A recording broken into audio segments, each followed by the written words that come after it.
Right. Hey guys, it's two guys T and D here, and we're joined once again by a very, very special guest, BeABetterGameMaster, Barker. Hello, how you doing, man? I'm good, Harry and Lionel. How's it going with you guys?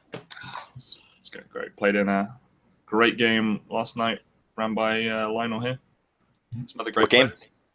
It was like It's a little one shot. Yeah. It was the Knowles game. Yeah. Yes.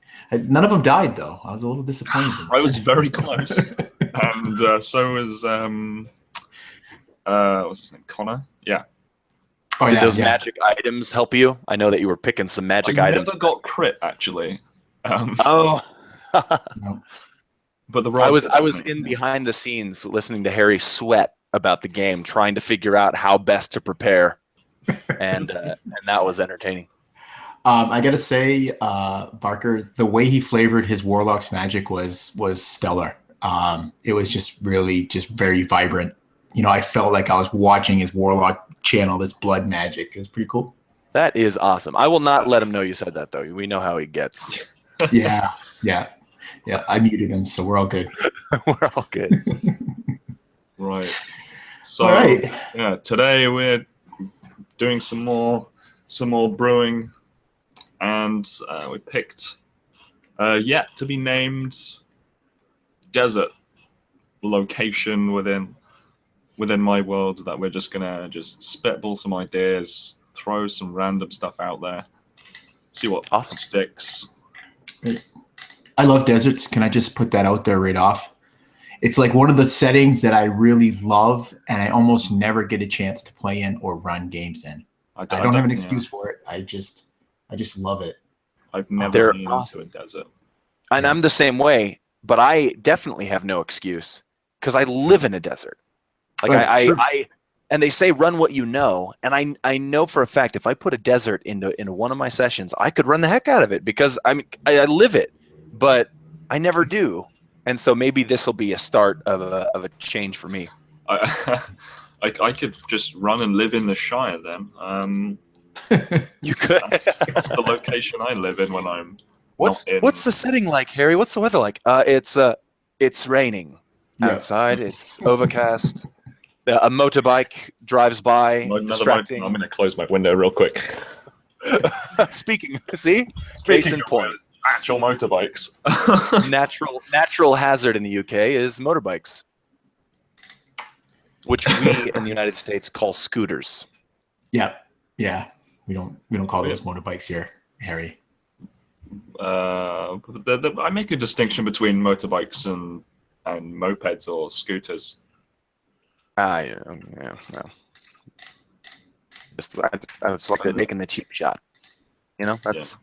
I think most of these are actually American motorbikes, so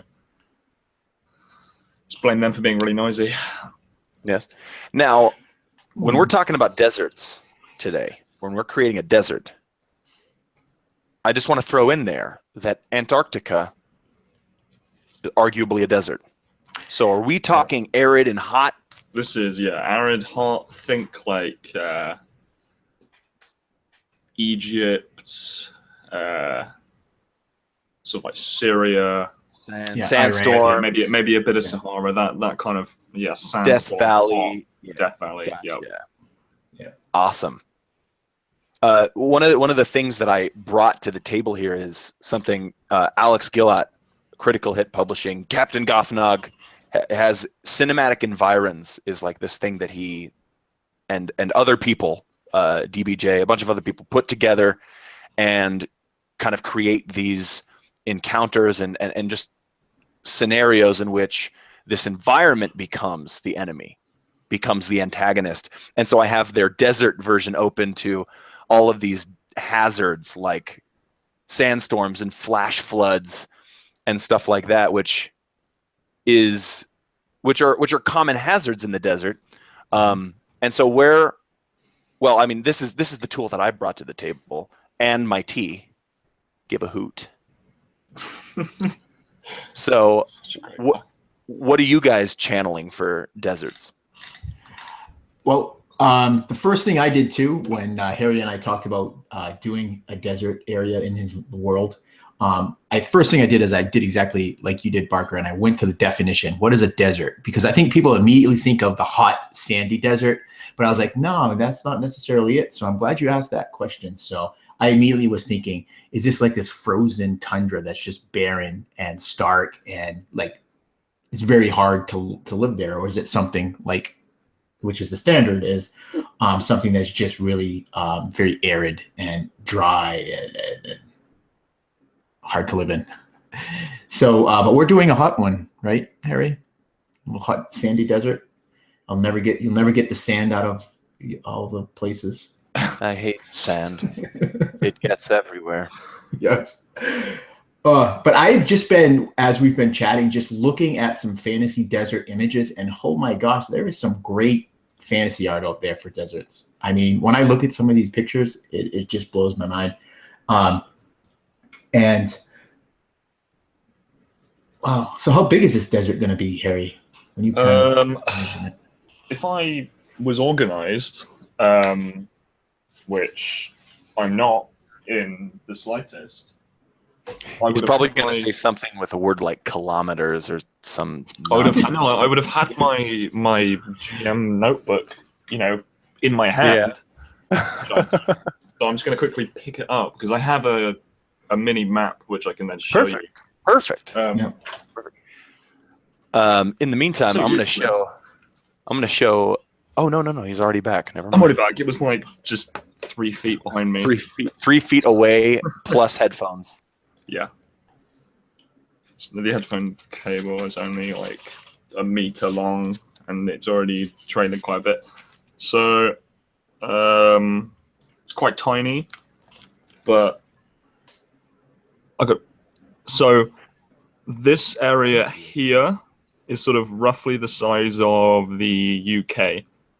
So this area down here is the desert. So it's probably like Germany, France, and maybe Poland put together.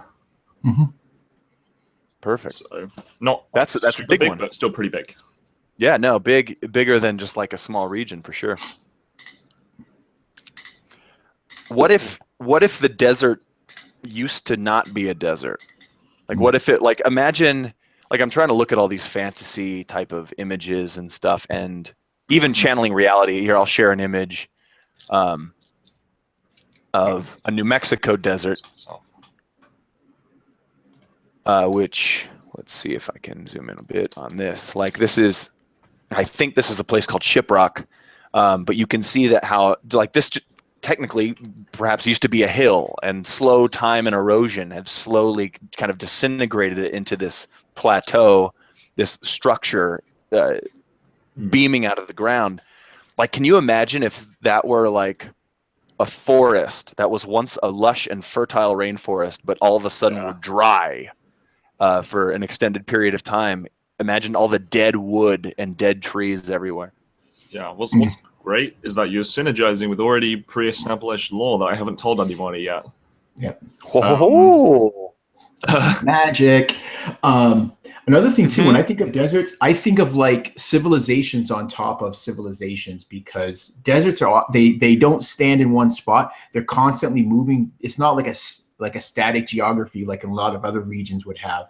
So you would literally have one culture building on top of another, and you see that all the time in modern day archaeology. They start clearing out this site, and next thing you know, they're like, wait a second here.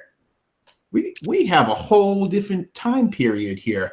So that's what it's one of the things I think of, just like just pulling like real life into fantasy.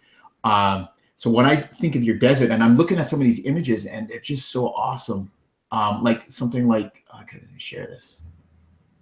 When you add in, like you mentioned, like nomadic tribes, throw that in the mix too, and they're all living on top of the old worlds as well. Yeah. Right. So I know one thing. There's the sort of old civilization which used to be in a jungle. They like living in wet, like humid environments. These were the Yuan-Ti of my world. They are thought to be extinct but in actuality, they're underground, hibernating, waiting for the waters to come again so they can rise up and reestablish their empire. So perhaps these Yuan-Ti are sitting underneath the desert, just lying in wait for the climate to change, the waters to return, so they can come back and just enslave everyone again. Or actually, maybe they're not. I mean, I think people, when they think of Yuan-Ti, they think of like Amazon, like rainforest, but maybe they're more like, like rattlesnake, like, and they actually like the dry, arid climate. So maybe it's like some sort of like offset, or maybe that's what the Yuan-Ti are like in your world, Harry. I think that'd be awesome. Maybe that's like one of some of the bigger tribes there. I'm gonna write this down before Maybe they're keeping it dry. Maybe that's the magical kind of influence on the desert. Maybe they're somehow changing the climate to be more suitable for them, and anything that threatens that is obviously going to be viewed as a threat. Yeah, which is maybe why it's so big right now, is because they've just slowly been taking over that whole lower continent. Oh yeah. What if the outskirts of the continent are surrounded by like wetlands, but the inside is unnaturally dry? Yeah. So down in this area, I'm not going to focus it again. Oh, I see. Nah. Down in this area is actually a jungle. So this area here. So it's actually happening. Cool. And there is a bunch of lakes, not that you can really see it. So yeah, it is slowly starting to spread, even just from my random mapping, not having any idea what I'm doing. And obviously, what's the life source in a desert for like living creatures, right? Water. So so I picture. So you say those lakes, but maybe one of the twists of these lakes is that they're salted. And so they're not actually a viable source of water for like those of us that need water every day to survive. Yes. And so one of the things that the Yuan-Ti would do is they would set up they would find the fresh water in these oases. And they would build, and I get this great image, and I just have to share it because it is so cool. And this would be maybe like something that would be, I don't know, can I make that? Yeah. So this is what make one of their Yuan-Ti settlements might look like. But one of the things that captured me is if you look down, there's like that little arena in there, and I'm thinking that's kind of like the slave pits where they take these captures, and they do that gladiatorial fight for sport thing. I found a bigger image of that. Oh, did you? I love that. That's awesome. That does look really cool, actually. And that arena totally fits with the Yuan-Ti.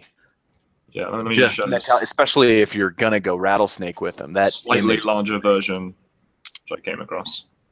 Yeah, a bit more in detail, but yeah, you can kind of. Oh, nice. I mean, it looks like the image itself looks like a bit of a market. A market or a bazaar, but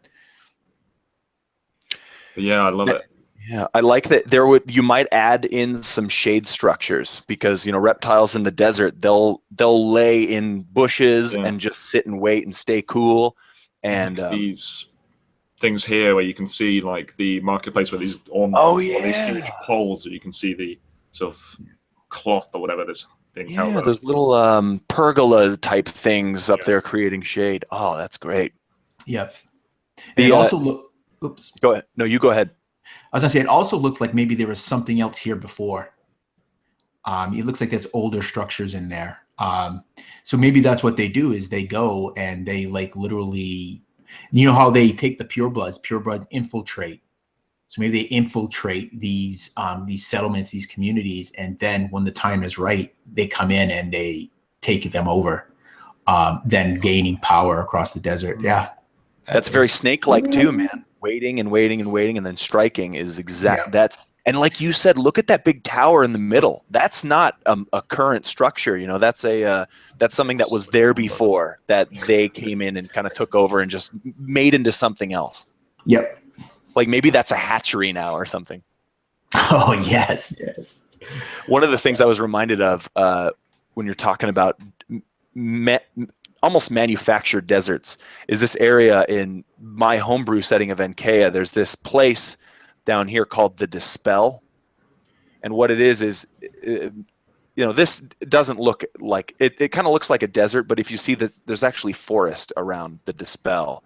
But the Dispel, they're pulling up magic out of the earth and it's turning it into a desert that will just suck the life out of any living thing. And that if you wanted to go with that, I don't know, that just reminded me of something that was inspirational in that regard. Oh, it's such a gorgeous map. Thanks. We're doing some touches, some touch-ups. Stare at that map forever. Oh, so yeah. good.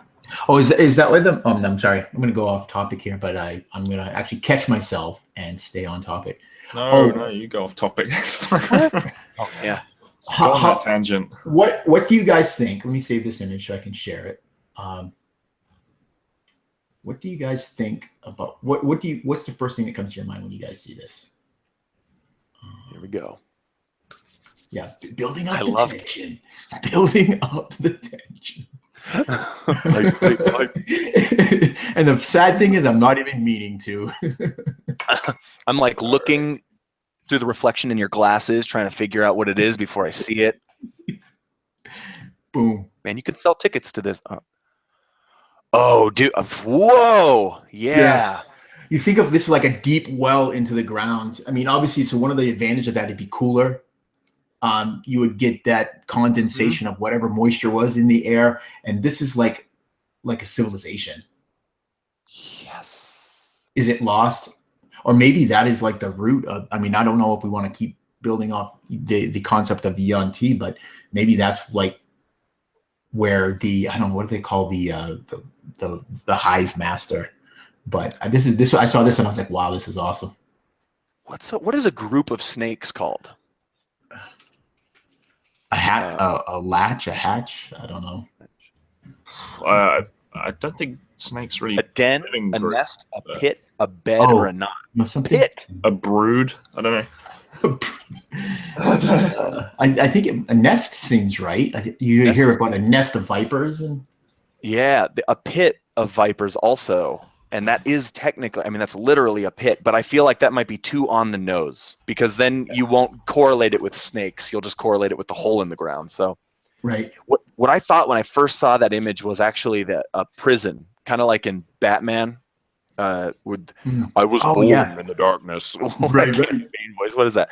But if we're still talking Yuan-Ti, those little windows in each of those buildings, those could be doors. Because these snakes can just slither up and, whatever. But I liked your idea that maybe this was one of the older civilizations that is now just kind of being discovered, like that person with the torch in the image suggests. Yeah. Yeah. Like maybe there was a shifting of the sands and it kind of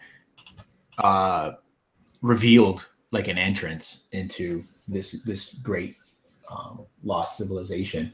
And what would be even better is if that civilization is still like thriving.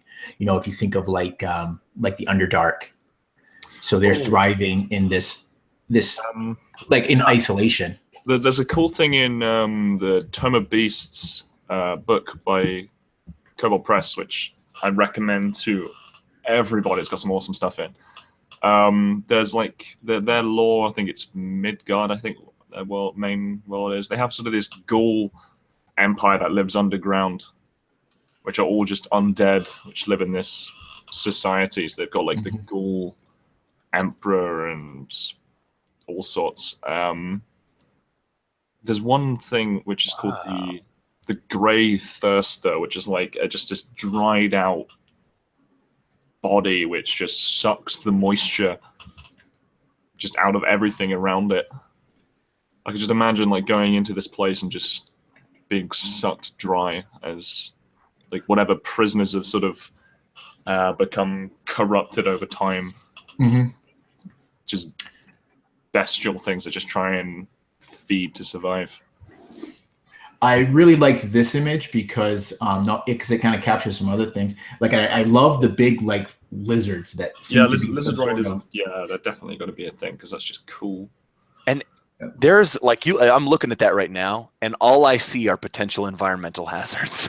Yes. That's all I see is like what happens when the final bit of sand drips off of that precarious pillar, and that in that massive boulder comes tumbling down. Yeah. What happens when a flash flood comes raging through that valley? That's awesome. Yeah.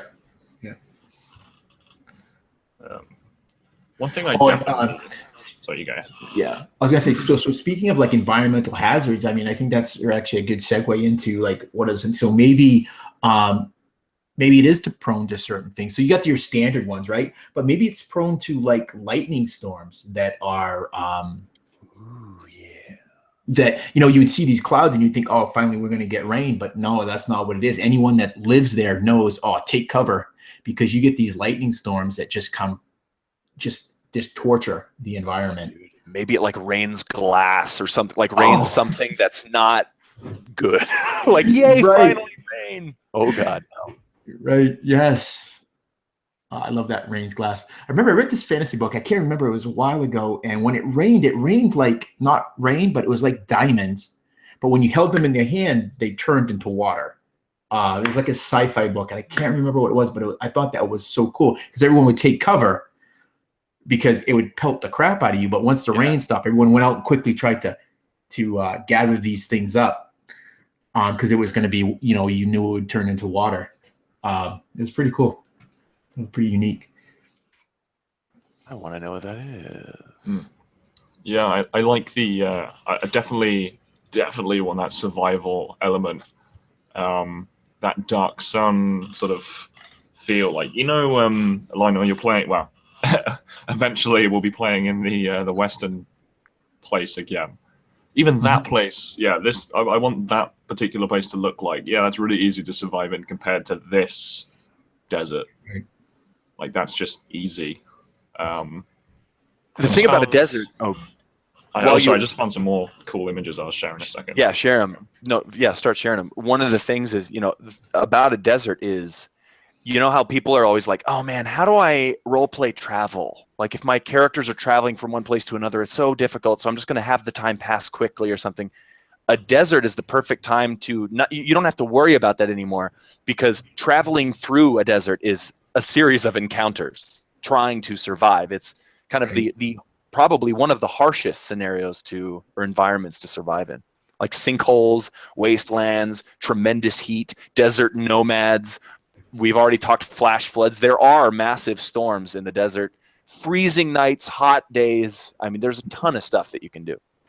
Right. So you actually live in a desert, Barker. So when it rains, is it like it's feast or famine? Like when it rains, but it goes a long time without raining. So yeah, and it rains really, really, really hard for like 15 minutes too. And the thing is unlike other parts of geography, when it rains, you have grass, you have trees, you have bushes, all these other things that hold the soil in place. But when it rains that much, so you get those flash flooding. 15 minutes of rain. Yeah. Sorry. Well, I'm just used to like gone. 15 hours of just drizzle. Yes, exactly. Oh God. But another thing is that all the rains are immediately followed by harsh winds. Yeah. So everything becomes dried up almost immediately. It's awful. But otherwise, there's just like one thing after another after another. Yeah. This image is a little bit it's Morrowind inspired, but I just like the dinosaur things, and those are probably cliff races. If any of you played Morrowind, you'll know what a cliff racer is, and you'll hate them. With burning passion. Lionel, did you share that image of like that city entrance? It looked like, or was that you? Yeah. No, that was me. Should reshare that again? That was yeah. Was that a volcano also, Harry? In the background that was a volcano. of that? Yeah, it's the red mountain. I think it's called. Clever, unique, original, clever. I really can't remember. You must have played Skyrim. Yes. Have you got the Dragonborn DLC? I don't think so. Oh, okay. Well, anyway, all the the Dark Elves, they're in Skyrim because of this volcano erupting. They basically just destroyed Morrowind. So when I saw this image, sorry. So when I saw this image, I immediately thought of like what I had said earlier about how sands are constantly shifting, and this looks like something like maybe a heavy downpour or something, and this sand has blown away from, and you can almost see on the front of the artwork where sand is still coated against the building itself, and I just really like that. It reminds me a bit of the Mummy. Oh yeah. It honestly reminds me of that picture of the pit you shared. Like those two things could be in the exact same location. Right. Yeah, like literally you walk through that large, opening at the bottom there, and then it opens up into that pit. Or maybe that's where the guy goes in with that torch. He walks in there and he holds it up, and it reveals this greater inner city. Oh yeah. Oh. Who lived there, Harry? Come on, tell us quick now. Oh God! I'm just kidding. They're gonna be giants. He's like, the Auntie. They're controlling the weather and making it dry. Yeah. Yeah. There's all sorts of things that could live in there. Well, at least living in there now, they could be spiders. I was gonna say like termites or ants or something. Is what I was gonna say. Or just maybe like a hybrid scorpion that's kind of like it's like a cross between oh God, that'd be terrifying. A hive of scorpions. Jeez. Oh my gosh. They like have like human intelligence, but they're in all other ways deadly scorpions. Yeah, I think you have to go with that. That is awesome. It'd be creepy. I don't want to go there anymore. And I only say that because one of my biggest fears in real life is scorpions. Something about those things just freaks the crap. Even just looking at a picture of one makes me want to run and hide. You know what a group of scorpions is called? I don't want to know. It's called a cyclone. A cyclone of scorpions. Yeah. So you could call that place Cyclone, like as some sort of odd foreshadowing. Oh yes. Oh my gosh. Yeah. Oh. One thing I definitely want in this place is kobolds. I love kobolds. Oh, in the desert, yeah. Yeah. I just love kobolds. One of my favorite creatures. They're just so versatile. You can have them, as like this cult worshipping being dragon. You can have them in the sewers of a city. You can have them in the desert. You can have them in the jungle. You can have them in the dungeon. Arctic, like Joe Garman did.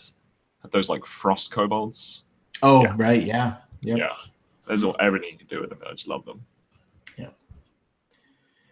Before 5th edition came out, I would have never thought to really reskin monsters as much as it happens now. And I don't think it's just 5th edition that does it, but it just seems like that.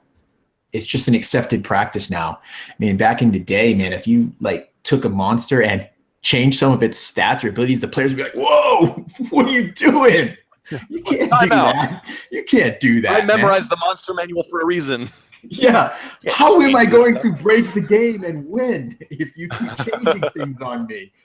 But I love that players, more players than not nowadays, if they like hit that troll with that fiery torch and it does not stop the regeneration, they're just like, guess we're going to have to try something else. Whereas, back in the day, everyone was like, all right, let's burn it. Burn it. So, yeah. Oh, I'm just looking through this artwork. Here's an image I'll share. This is. Oh yeah. This is boring. This is boring desert. This is New Mexico desert. This is not, that cactus right there is probably 2.5 feet tall. There's nothing amazing, nothing huge. But the thing about this place is if you look, two things. Number one, everything is trying to live. Everywhere it can, there's a small patch of grass, something grasping for water. And the second thing is everything that is living is trying to kill you. Our state flower is called a yucca, which is basically knives coming out of the ground. It's not a flower. That's a lie. Cacti have these vicious spines. Every bush has thistles and thickets, and everything hurts because everything has to be hardy and vicious enough to survive in such an environment. So even the land itself should be harmful, in some way. Yeah. Yeah, I'm not sure how you pronounce it. The agave, is that? Yep, that's it. Agave. Yeah, those. When I was in Spain, like a month and a bit ago, they had those there, which obviously they were brought over. But yeah, those things are absolutely vicious. It's just knives. Yeah. It's swords, short swords coming out of the ground. Pretty easy to reskin that as a hazard, by the way. Yeah, and I just love the the natives were just like, you can like twist off the spine at the top and then bring out this big sort of string of fibers or whatever, then use that, but as like sewing needle and thread. Oh yeah. Sort of just built it in one leaf. It was quite amazing to actually. We tried to do it, but then realized the even the sap was just this horrible irritant. So your hands would go all red and itchy. It's like, oh God. People talk about opening up a cactus and drinking the water, which you absolutely can do, but you are going to be most likely in just an immense amount of pain in your mouth and throat, despite the fact that you're nourished and not going to die of thirst. It's not a lovely process. Everything is just trying to kill you. Are you telling me that the movies lie to me, Barker, when you see that person crack open that cactus and be like, they either lie to you or they undershow the effects. Yeah. I think I just heard that recently that that a cactus is not going to be as pleasant at keeping you alive as many people think. Like, it was one of those 10 myths that you thought were real, but that aren't. You won't believe number 3. Oh. And the spines, the spines that are this big, those are vicious, but the worst things are the teeny tiny little spines that you will never get out, and they will just irritate and hurt for days. Prickly pear. That is, prickly pear. I've had them. That, I don't think they're really worth all that trouble. No, they make good lemonade if someone else handles the job. Yeah. But it's weird seeing all these American plants in Spain, but they were just all brought over. But yeah, prickly pears, they're quite tasty. Quite tasty.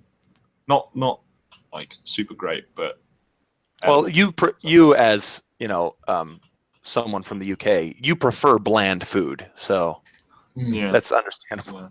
Yeah, it's true. Yeah. He was denying that for the longest time, but he's. I just accept it, Yeah. Shepherd's pie, as bland as anything. Just roast dinner. Yeah, there's nothing special about that. Yep. Even the fruits that grow on these things are spicy. Even the fruits hurt to eat. Without spine. That's another good point. Like, anything that's growing here is trying to survive, and it's not going to let you easily take it. So. Yep. But that actually speaks to the things that do survive in that environment. How have they evolved over time to do so? Because humans have to be there because we're one of the most versatile animals out there. I mean, we take an environment and we say, how can we live here? And it's oftentimes through trial and error. But I just think that because I'm looking at some of these pictures that I see are like, share this one. I think one thing about humans is, how do we change this place so that we can live there? Right. Well, it's like almost that competition against the Yanti. The Yanti want to expand this desert so that it's more habitable, whatever. They can live there easily. And so the humans would kind of, and I think when I see this image, that's what I think of. These are the greater settlements of humans that are trying to fight against that. I saw this castle, and it just is awesome. Oh. I just love that the architecture is just beautiful. You know, those delicate rising spires, the domes. You know, this would be something that if you've traveled for days or even weeks in the desert, when you finally saw that, you don't care who lives there. You're like, I'm going there. Well, you know, look at regardless. Exactly. And look outside of it, though. I would be afraid that they wouldn't let me in. You know, that reminds me of maybe Karth, like in Game of Thrones. You know, there's nothing outside of that. Maybe they're like, listen, we have water and we understand how valuable this is. So in order to get access to this, you're going to have to give us something, or you're going to end up dying outside the city walls amidst these piles of rubble that you can kind of see. Right. Yeah, and maybe some of these greater cities, Harry, they actually hoard water. You think of I think of like Doom, or even think of I think it was the Aztecs. They would have this infrastructure of these wells underneath the ground, these cisterns. So like a big city like this, or a big castle like this, would probably have this big cistern of water, of fresh water that would be there. And actually, does that look like waterfalls to you guys, like pouring down off of? Yeah, I think so. I'm gonna just click on you real quick. That absolutely looks like waterfalls. That's awesome. Those jerks are flaunting it. Yeah. Not only do they have water, but they're wasting it pouring down walls. We're gonna make sure you can see the water from everywhere around. Yeah, well, maybe that's just that's just to show. Yeah, these guys are powerful. You do not want to mess with these guys. They have all this water. Right. That's like a show of just wealth and power. That's symbolism of power for sure. Yeah. Ooh. I love that. It's a tiny little image though. It's dark sun. I'm not gonna bother sharing it because it's like an inch by an inch. Image for everything becomes more valuable in a setting like that, doesn't it? Yep. Like even weapons are more prone to erosion, rust in a place like that, and everything but gold becomes more valuable. Yeah. Yep. Yeah. That skin of water is priceless when you're traversing across that desert. I imagine you drinking all the water out of it and then boiling the water skin for soup or something because you're trying to survive, like just using everything. Yeah, and the attire that you would wear. I mean, we haven't talked much about how we dress. You mean this European sense of heavy metal armors doesn't exist. You'd wear light silks, linens, something. Even in some levels, some wools, because it would get cold. I'm assuming you'll get cold at night. So the people that live there would know that, but people just visiting, they'd show up in their big heavy armor, and they would learn very quickly, you don't wear that. Because that sun would just slowly cook you, kill you. Yeah. So I think that would be like a shift too. You would have these cultures of like heavy horse and heavy armored warriors would give way to like the old history of the Crusades. Yeah. They would give more to much more refined and almost elegant. Yeah, I imagine sort of the most heaviest armor you'd get would be like ringmail or something like that. It's still protecting. Still quite a lot of protection, but it's breathable. Right. I'm just thinking about these stories of sort of Western knights, like English knights and whatever, going to crusade in Jerusalem, near Jerusalem, whatever. They couldn't be killed because they were wearing all of this heavy armor that just couldn't be penetrated because they didn't have the right arrowhead or whatever, but they would just boil alive in their armor. Yeah, I think I can't remember the name of the movie. Kingdom of Heaven, I think. Yes, Kingdom of Heaven. I was thinking that too. Kingdom of Heaven. Job of that, and it really kind of brings to reality what it would be like when they were like kind of marching and I think they lost more of their men before they are ultimately killed by the Saracens, but before they even got to a fight, because they just did not know how to survive in the environment. Their hubris, I guess, got the better of them. rather than being practical to what it is. But yeah, I mean, I think that's great. And you said that earlier, Barker, about the cinematic environs. I have their supplements, and oh my gosh, they are the best. And they give you so many different ways that you can use it too, depending on the kind of game you're running. Just inspirational stuff, stuff that you can look at and then be creative with. Yeah. Man Against Environment itself, you could literally run some sessions just off the environment and them never see a creature trying to kill them. Yeah. Or maybe like the only creatures they see would be like these tiny little spiders where they just immediately squash and eat because they've got nothing else to feast upon. Right. That's like just a tiny little morsel of food, which is just getting them through the week. Exactly. Like, holy crap! You found us. You start looking at the guy next to you and say, "He's got water in him. He's made of food. He's made of food." Yeah. There's an old Humphrey Bogart movie. I know I'm quoting a lot of movies here, and that's what happens in it. They find these diamonds or gold or whatever, but it basically they start just dying because of the environment, and they start going crazy, and it's really just a great movie. But I mean, I think that's another one of those movies that just really, movies are great for giving us exposure to what it could be like. Sure. Yeah, that's where a lot of my inspiration comes from is films.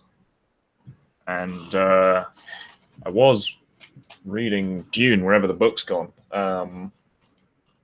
which is another inspiration. I've never read it before, and it's a pretty good book so far. But I'm trying to think. We've got some history. We've got some current. So there'll be like humans trying to scratch out alive dwarves. Dare I say halflings and gnomes? What's you dare? Halflings? Why would you say halfling? I don't know. Hey, you were playing a halfling, not that long ago. I know because I've never played one before. So. Olo was a pretty fun guy, I must say. It's like Matt clicks those. I can't remember the halflings are called. The one that Nate is playing from the Nomads. Yeah, the Nomads. Yeah. Yep. That's such an awesome idea, and I think Sonogeist is like the best name for a place that I've ever heard. Right. Just resonates with me. So yeah, that's one thing we need to do before we end is name this place. Oh yeah. I knew you were going. We have a couple of names for places within it, like Cyclone, which is just awesome. Thank you, Barker. But yeah, name for this desert. I mean, I'm sure different cultures have different names for it, but just sort of the main, assuming it's from the explorer's perspective, I'd probably say. Okay, cool. They're the ones making the map, so. Well, I love corny stuff. So one of the corny things that first comes to my mind is like the desert sand, the Devil's Sands. Devil's Sands. Nice. But I like taking something like that's like in English and taking like fantasy language and then putting it into that and that giving it then that name. But what it translates to is the Devil's Sands or something like that. I'm just trying to see if I can find some good inspiration for a desert. What does the desert do to you? Like if I were to go to the desert right now and I were to explore it around, what's the first thing I would realize is different from my homeland, despite the fact that it's dry and it's a desert? Yeah. Would I...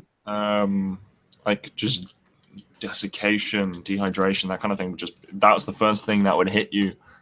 Your lips being dry, your lips like cracking. That I go down that sort of line. How about something like the schism? Like it's separate from... I'm with Lionel though. I like the idea of playing it on like a mixture of like something corny and cheesy and just regular because it's cliche for a reason, but then twisting it a little bit, giving it a fantastical and a flair to make it something unique. This is the one thing that we're really bad at as a pair is naming anything. We can't do it. It's our Achilles heel.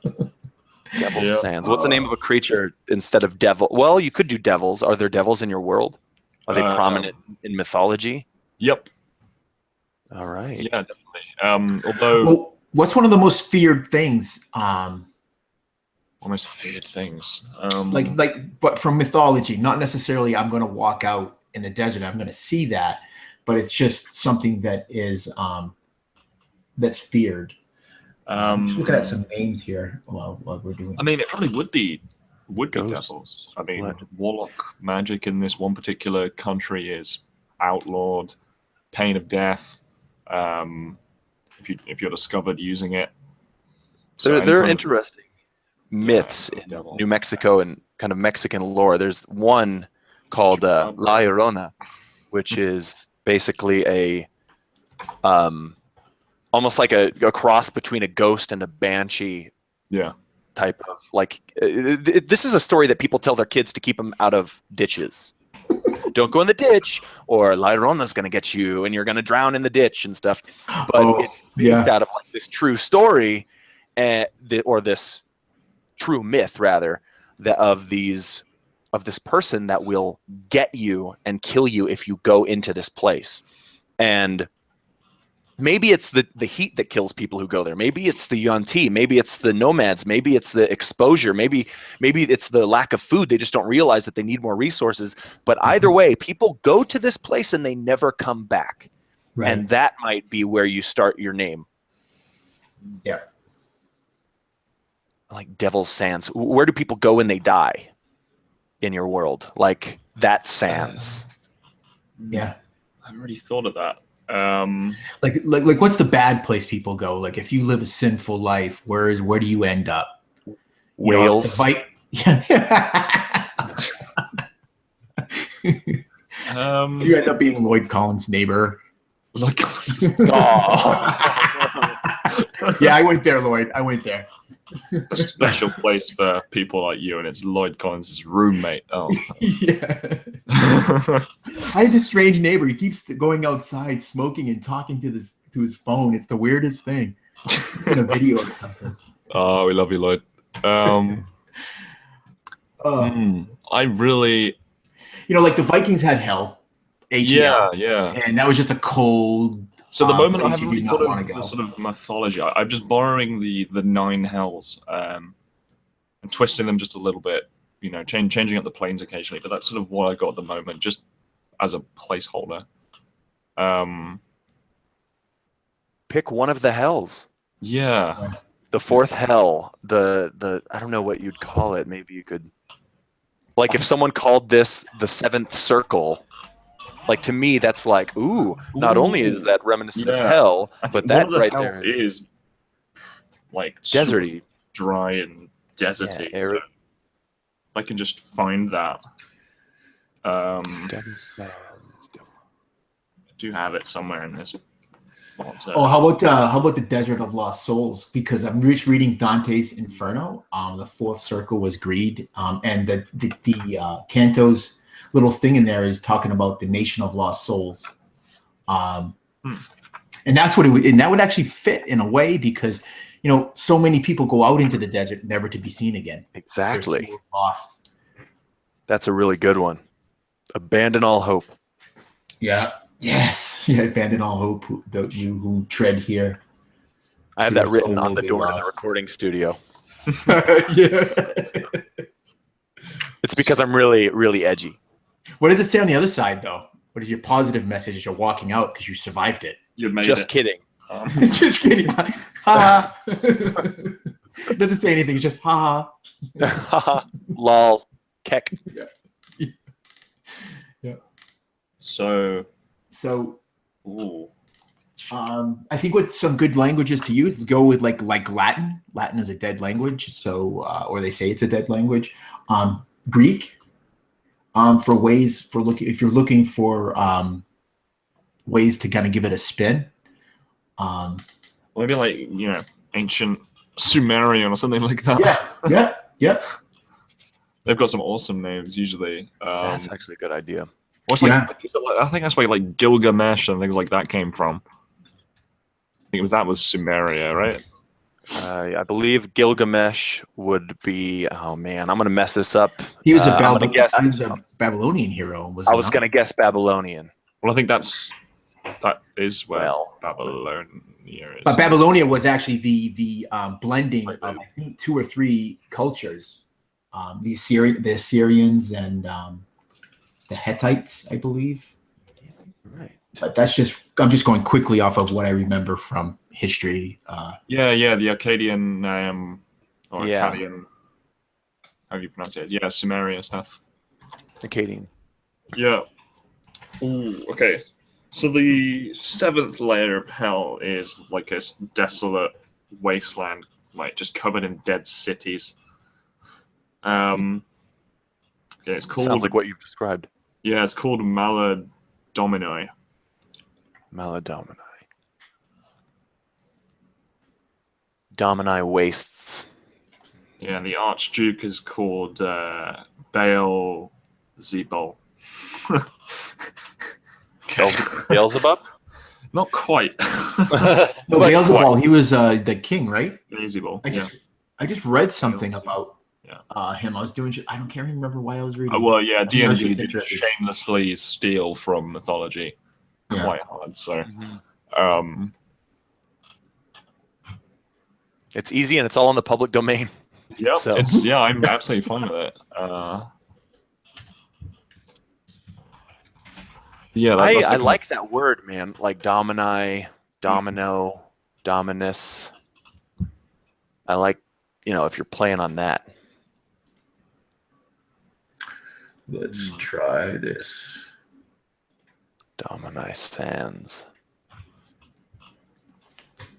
I like that to me is like it's called Domini or Seder Dominus or something like that. But then the people call it the Desert of Lost Souls or Devil's Sands. Like that's a common term that people use. Yeah, right. Because everything will have nicknames, and it'll be depending on whichever civilization or location you're at. So so it's like, what is it? I was listening to Lloyd Collins' Middle Earth game, and the Sauron has like countless names that he's known by like look at Gandalf, Mithrandir or something like that is what he's known to by the elves. He's also called Grey Seer and whatnot. So everyone kind of has these names. So I think you give it a proper name, but then I think then you kind of just open it up. Like when you start bringing players into your world, Harry, and allowing them to play there, they might actually give you some good ideas. Definitely as well. Or you might even get that spark of inspiration as you're kind of running them through, and you're like, yes, it's called boom. Who drew the map? The reason, take the Atlas Mountains, which is in northwest Africa, which basically it's seen as that you've actually seen them. Oh, nice. I've seen them from Spain. Oh wait, the Atlas Mountains, closer than me. Atlas holds up the world, right? And so I imagine that the Atlas Mountains were seen as a barrier that you just couldn't cross, and so they called the Atlas Mountain. It's Atlas. That's where it stops. And so, what is that in your cartograph's mind, in your map maker's mind? Who's writing down there? How often do people go there? Is it mapped out entirely? I don't think it would be mapped out entirely. I've only just mapped it out entirely because for me, because you're the DM. Yeah, I think that's what we're doing here. Yeah, if I was going to make a Shifting Sands is another name. A little thing I'm going to throw out there. Yeah, and we talked about that. Shifting Sands is cool. and that might be just an area, but I mean, it's shifting all the time. If you're going to go with like a heavy Yuan-Ti presence in the desert, very, think culturally, where do they derive from? You want to look at some Aztec or Inca influences for naming. But I don't think we're probably going to get all that done today, though. We could just go on for hours just trying to think of a name, just spitballing ideas around. I like the idea of shifting sands being a specific location in the desert. Maybe like we don't go there because we know it's almost like we know that Finn lost his TIE fighter over there because the sands, so we don't even take a step. Yep. One thing I will do is I'm going to look up some like Aztec or Nahuatl names. Just see. Oh yeah, that's definitely some inspiration here. I can't pronounce any of these, mind you. Welcome to my world. It's like you just want to play in any like Marquise's games. I would play in the games, Marquise, but I can't pronounce anything in your entire world. That's why I make up. That's one of my motivations myself to be creative. When I'm in a thing like that, I was like, I can't say it that way. What am I going to call it? I'm going to call it this, and I just get the permission from the game master. Hey, is that all right? Is it okay that I call it? I remember this. I was in this one game with Tyler, and he called these one like wraith type things something, and I could not remember what they were. It was a Harbinger game, and I said, I'm just going to call them, and I just called them that, and everybody else started calling them that. And at the end of the game, Tyler was like, I really like that, so. And I honestly told him, I said, dude, I couldn't remember what you called them. That's the only reason why I was calling them something else. And, but it actually stuck, so it was pretty cool. Ooh, I found a Sumerian name generator. Oh, there it is. Sumerian name generator. Yeah, okay, it's all on fantasynamegenerators.com. Oh, I use that for all my names. It's a website I use, 24/7. I'm on it all the time, just clicking through. Nice. Namtar, Sinashi. That's dope. Wait. Stanley. I just got Stanley from a Sumerian name generator. Like Stanley from The Office? Yeah. The good Office, not the British one. I don't know. I haven't watched the American one. I know, I'm just kidding. The British one, for that matter. Blasphemy. I think you should call it Stanley. The Desert of Stanley. Stanley the Desert. That's what my character yesterday was called, Stanley. Because Stanley is so everything that this desert won't be. Stanley is not. It doesn't strike fear into your heart. Yeah. Like, I'm just gonna go to the Desert of Stanley, man. I heard there's treasures there. Stanley. Dude, that just sounds like a nice place. Like not a great place, but it's nice. Put a little vacation home. I don't want to live there. I just want to visit. Yeah, exactly. The name below it was Dagon. Which is obviously like Lovecraft. Yeah. Yep. I just love Dagon. Is such a nice word. It's very, very villain-esque for sure. Oh yeah, I see Dagon. Etana. Doo-doo. Doo-doo. Doo-doo. Sorry. Oh god. Yeah. As opposed to the other desert that's called Don't. Sin. That's quite I like that. Sin.